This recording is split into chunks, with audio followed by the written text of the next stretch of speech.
안녕하세요. 김유검의 경제부동산입니다. 구독, 좋아요 부탁드립니다. 한국은행 더블 빅스텝, 큰일이 터졌습니다. 딱 3개월이 지나면 대폭락이 옵니다. 미국은 사상 최초로 11월까지 4연속 자이언트 스텝, 한국은 2연속 빅스텝을 단행하였는데 가계부채와 금융권 PF 부실 폭탄이 동시다발적으로 터지면서 엄청난 경제 충격이 일어날 것입니다. 물가는 치솟고 금리는 오르는데 그렇다면 3개월 뒤에 어떤 일이 일어나는 것일까요? 유료상담은 010-3999-8808 제가 직접 아파트 매수와 매도 타이밍을 추천해 드립니다. 전화 주십시오. 더블 빅스텝, 한국은행이 더블 빅스텝 마침내 단행했는데 큰일이 터졌죠. 사실상 엄청난 문제입니다. 이제 대출 폭탄입니다. 딱 3개월 뒤에는 이제 본격적인 대폭락, 그동안에 버텼던 곳들이 와장창 붕괴되는, 자, 일본인데 일본 이렇게 번개가 치면서 부동산이 붕괴되듯 우리나라도 따라갈 겁니다. 여러분들한테 첫 번째는 이걸 좀 꼭 알려주고 싶어요. 꼭 기억을 하세요. 2023년, 24년 최악의 폭락장이 올 겁니다. 분명히 와요. 다음 달에 뭐 회복하고 이러지 않습니다. 이번 달에 뭐 내년 상반기에 회복하고 그럴 가능성 거의 없어요. 자, 여기 보시면 2013년에 이거 참 재밌는 게 이 정도 금액, 이게 지금 2013년에 실제 아파트 금액이에요. 1억에서 2억, 2억에서 4억, 4억에서 6억, 6억에서 8억, 8억에서 10억. 이럴 때는 가격이 이렇게 바짝바짝 붙었어요. 근데 한번 여기 한번 볼래요? 2021년에 꼭지 찍을 때 가격 5억에서 8억, 8억에서 11억, 11억에서 16억, 16억에서 22억, 22억에서 30억 확 벌어지지 않았어요? 하락장에는 이렇게 가격이 바짝 붙는데 폭등장에는 이렇게 벌어져요. 그렇기 때문에 바닥장에서 웬만하면 좀 공격적 투자를 하는 게 좋기는 해요. 그런데 결국은 얘가 이제 꼭지 찍고 떨어지고 있잖아요. 2024년 반토막으로 잡았을 때 이렇게 빠질 거예요. 간단하게 짚어보면 1억에서 2억짜리가 2013년에 5억에서 8억까지 뛰었어요. 그리고 2024년에는 반토막 2.5억에서 4억. 꼭 이거 기억하시고, 아, 내가 이 정도 있으면 충분히 이거 잡을 수 있구나. 뭐 이렇게. 그다음에 지역 예시는 서울 외곽 10에서 25평이 주로 떨어지기 전에 5억에서 8억 사이죠. 그다음에 서울 중심은 10평대예요, 이게. 하지만 결국은 이 가격에 살 수가 있을 거예요. 그다음에 2억에서 4억. 이게 8억에서 11억 정도까지 튀었어요. 엄청 많이 올랐네요. 하지만 얘 반토막 4억에서 5.5억 좀 약간 만만해졌죠. 서울 외곽에 25에서 34평, 그 전에 8억 11억짜리를 4억 5억 5천에 잡을 수가 있어요. 얼마든지 잡을 수 있을 것 같아요. 이번에 서울 중심, 즉 한강변이라든가 중심부는 20평대를 이 가격에 잡을 수가 있습니다. 이번에 4억 6억, 이게 무려 11억에서 16억. 어때요? 점점 더 커지지 않아요? 여기는 3억, 여기는 4억, 뭐 점점점 5억, 6억 이렇게 점점 올라가고 있죠. 자, 이제 아무튼 11억에서 16억, 이게 결국 반토막 나면 5.5억에서 8억인데 이 11억에서 16억 현재 아파트들을 어디냐? 서울 외곽에 34평 이상 대형도 포함돼요. 그 서울 중심부 한강변 라인에 25에서 34평을 몽졸이 잡을 수가 있어요. 11억에서 16억. 이게 5.5억에서 8억으로 빠지니까 좀 가벼워 보이죠. 이번에는 6억에서 8억이 16에서 22억으로 어마어마하게 뛰었는데 이게 빠지게 되면 8억에서 11억. 대략 서울 중심에 34평 이상, 한강라인에 34평 이상, 그리고 한강라인이라든가 뉴타운 새 아파트들 이 안에 다 들어가요. 8억에서 11억이면 잡을 수가 있다. 자, 이제 마지막으로 8억에서 10억짜리, 이게 22억에서 30억까지 뛰었는데 이게 바로 이제 11억에서 15억. 조금 금액이 크기는 하지만, 자, 강남 평균 25에서 34평을 잡을 수가 있습니다. 용산, 여의도, 목동, 재건축 기대주들을 대형을 잡을 수가 있어요. 이제 두 번째 빅스텝 한번 볼까요? 미국 금리 예상 추이. 자, 우리나라가 지금 쭉 계속 스몰 스텝 밟아내요. 그러다가 한번 쫙 캐고 여기 좀 작게 했는데 그러다가 다시 또 빅스텝을 했어요. 결국은 더블 빅스텝인데 3.0까지 치고 올라왔습니다. 지금 미국은 3.25예요. 자, 금리 역전은 시키지 못했죠. 근데 미국이 11월 달에 자이언트 스텝 갈 확률이 99%입니다. 즉 4.0, 어제 예고해 드렸던 대로 우리나라는 3.0, 여기는 4.0. 자, 이렇게 올라갔을 때 대출금리는 또 오죽하겠어요. 그리고 이게 끝이 아니라는 거예요. 좀 더 뛸 거예요. 우리나라는 3.5까지. 미국은 4.5나 5까지 갈 가능성이 커요. 자, 미국 연방 기준금리 한번 볼래요? 보시면 이때 지금 2020년 이제 쭉 올라가 지금 치고 가고 있잖아요. 대략 꼭지를 4에서 5로 보고 있어요. 4에서 5 사이로 여기 4포인트, 5포인트 있는데 그런데 이게 바로 떨어지면 좋은데 2025년이라고 적혀 있잖아요. 대략 빨라야 24년에 떨어질 것 같아요. 23년에 떨어져 봤자 그냥 조금 빠지거나. 그러니까 웬만하면 물가는 떨어질지 몰라도 금리는 정체하다가 이제 떨어질 겁니다. 이렇게까지 이때나 떨어지게 되면 집값 폭락을 하는 거예요. 이거 지금 미국에서 예측 금리인데 거의 맞아 떨어질 가능성도 크거든요.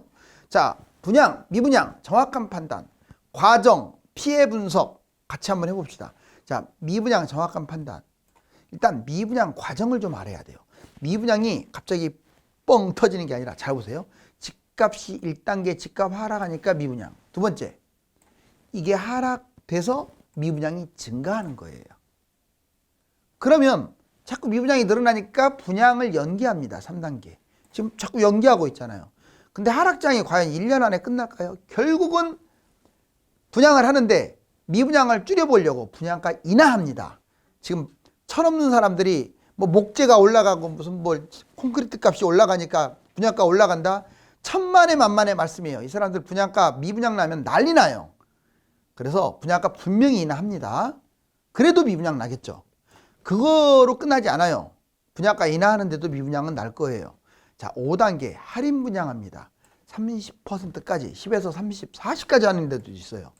그래서 이거 잘못 잡으면 안 되는 거야. 마지막 6단계 입주한 것들도 미분양이 생겨요. 건설사가 끌고 가야 돼. 바로 끌고 가지 않으려고 분양가 인하하고 할인 분양하는 거예요. 자, 이거 알겠죠? 집값 하락, 미분양 증가, 분양 연기, 분양가 인하, 할인 분양, 준공후, 입주 후에 미분양, 이게 순서예요. 그럼 미분양으로 인한 피해 볼까요? 미분양 통계, 경쟁률을 풀립니다. 건설사들은요, 이 미분양 경쟁률 뭐 12대 1을 갖다 24대 1 뭐 이런 식으로 지금 다 그렇다는 건 아닌데 상당수가 그래요. 언론 플레이 하면서. 그리고 물량을 축소합니다. 훨씬 많은데 적은 것처럼. 그리고 미분양 눈속임도 있습니다. 뭐 부적격자가 엄청 늘어났다는 둥, 회사 보유분이라는 둥. 회사 보유는 미분양에 치지도 않아요. 사실 이거 다 팔아먹을 것인데 착각하시면 안 돼요.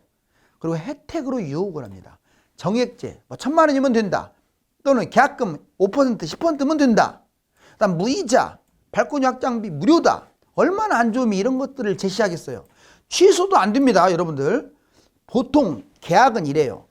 10%에 위약금 10% 갖고 20%, 분양가의 20% 손실을 보면 시행사가 취소할 수도 있어요. 하지만 그것도 취소 안 해주려고 해요, 시행사가. 20%를 손해봤는데도. 여러분들이 잠적했다가는 난리가 나요. 그럼 나중에 경매당하고 큰일 나요, 법적으로. 취소 안 해준다고요. 그러니까 처음에 미분양 계약할 때 조심하시라고. 자, 미분양 분석 볼까요? 2022년 올해는 아주 나쁜 것들만 미분양됐어요. 왜? 이제 하락 시작이니까. 그러면 내년에는 안 좋거나 이제 보통인 것들도 내년에 미분양 나요. 일부 지역은 좋은 것도 미분양 납니다. 그러니까 웬만하면 넣지 마세요. 그 다음에 2024년 이후에는 2년간 떨어져 버리면 3기 신도시 좋은 곳이나 서울의 뭐 뉴타운 같은 아주 분양가도 싸면서 더블 먹을 좋은 곳들이 미분양 나요. 이 순서로 나쁜 곳에서 좋은 곳으로 미분양 나는데 서둘지 마세요. 자, 그 자세한 내용은 또 뒤에서 할게요. 여러분들 자녀 있죠? 이거 꼭 기억하세요. 2030 자녀들은 90% 이상은 그냥 장님이라고 보시면 돼요. 아무것도 모릅니다, 부동산에 대해서. 박사가 됐든 최고 어떤 직장을 가졌든 간에 부동산은 잼뱅이에요. 경험이 있는 여러분들 부모님 세대가 훨씬 나아요. 자, 자녀들이 어떤 특징을 갖고 있냐? 20대, 30대 잘 보실래요? 새 아파트에 환장합니다. 새 아파트 그냥 미쳐 날뛰어요. 이러니 망하는 거예요, 인생이. 여기 보세요. 나홀로 아파트 얼마나 안 뛰어요, 새 아파트. 그리고 아파트 아닌 것들 오피스텔 겉모양 비슷하니까 도시형 생활 때 이런 걸 잡는 거야. 새 아파트니까. 새 거니까. 절대 못하게 하세요. 두 번째, 직장 실거주를 선호합니다. 뭐 실거주에서 나쁠 건 없지만 직장에 가까운 곳. 그게 좋은 게 아니에요. 바운다리를 좁히면 안 좋은 것들이 그밖에 없잖아요. 좀 넓혀야 좋은 것도 있는 거지. 직장 실거주 쪽으로만 무조건 가다 보니까 반경이 좁아서 아주 고약한 물건을 잡을 수밖에 없어요. 이래놓고 무슨 나중에 오히려 손해보죠. 팔리지도 않고. 이런 일 비일비재합니다. 세 번째, 자신한테 맞춰요. 집은 내가 결혼하니까 집 사야겠다.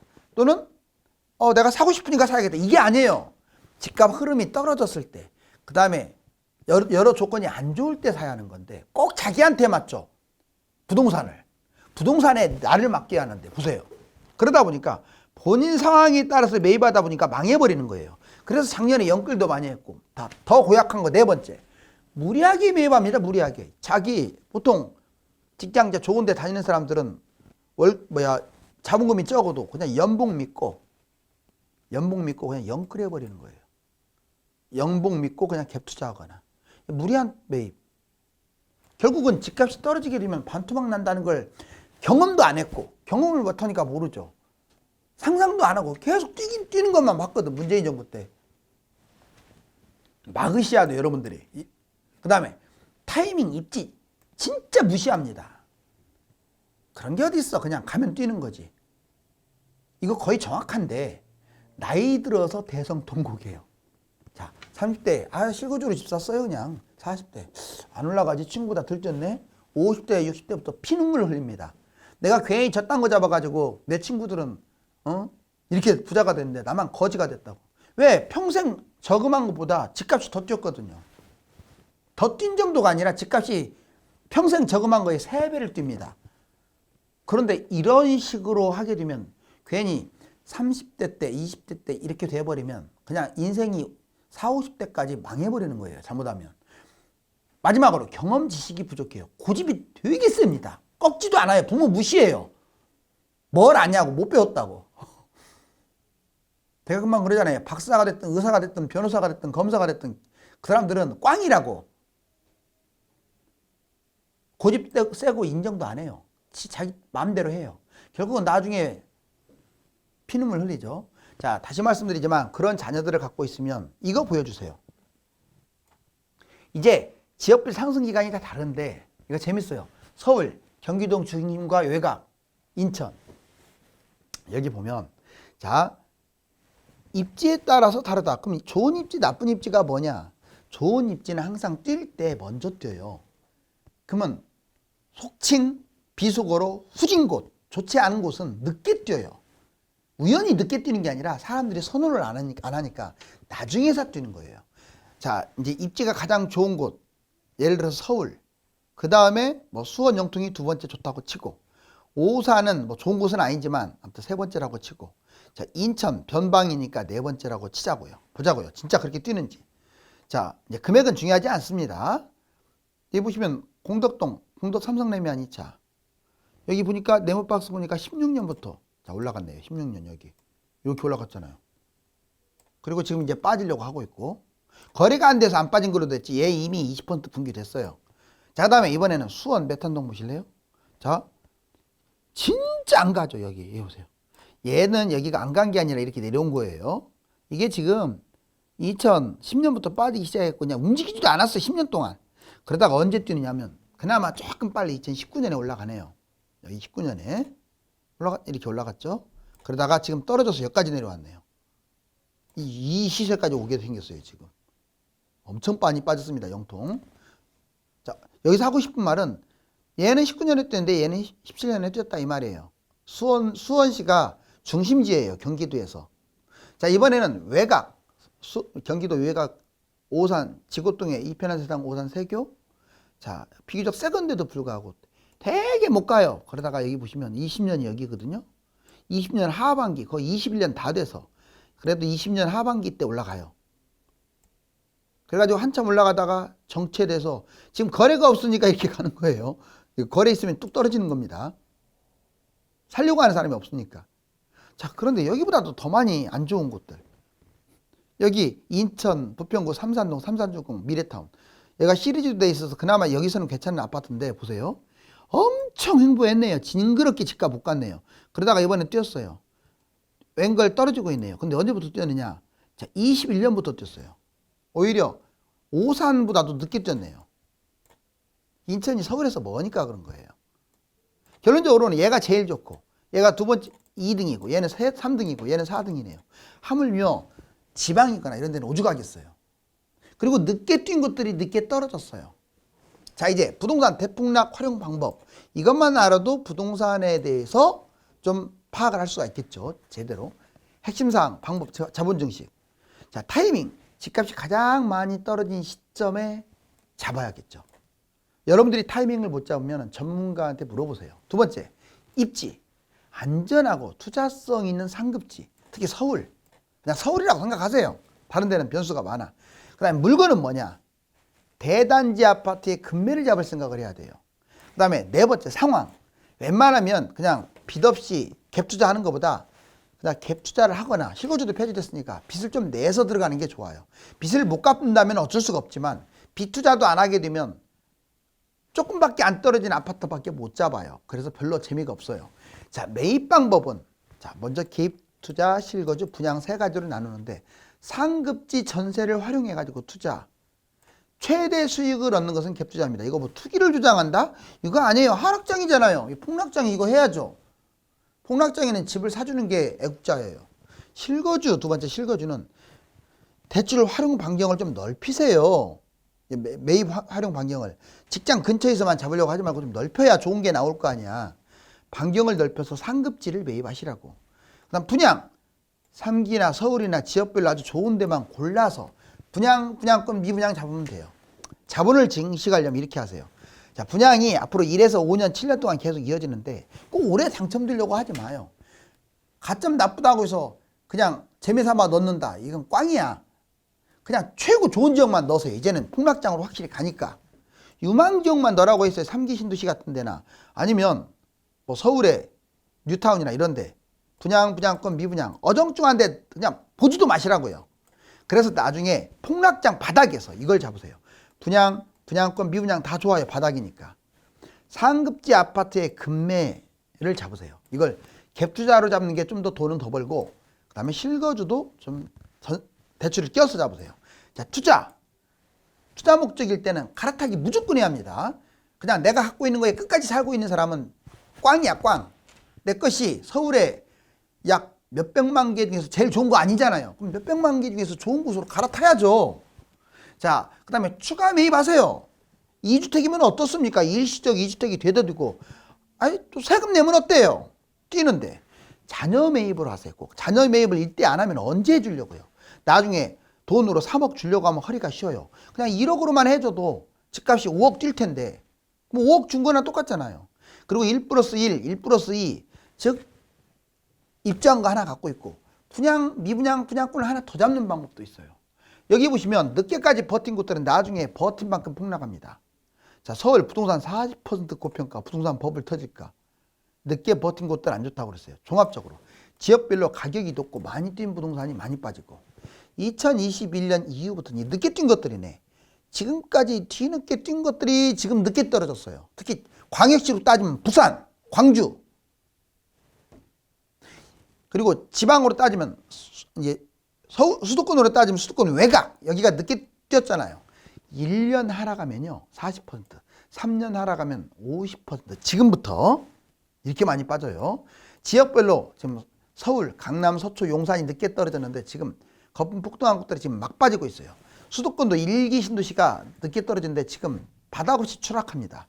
지방, 중소도시라든가 부산이라든가 광주라든가 전북이라든가 강원, 제주. 제가 밑줄 친 곳들은 덜 떨어진 곳들인데 얘들이 망한다고요. 결국은. 세종 따라간다고. 세종은 차라리 많이 빠져서 떨어져봤자 이제 도토리 키즈기가 될 가능성이 큰데 얘들은 달라요. 세종 이상으로 그만큼 떨어져요.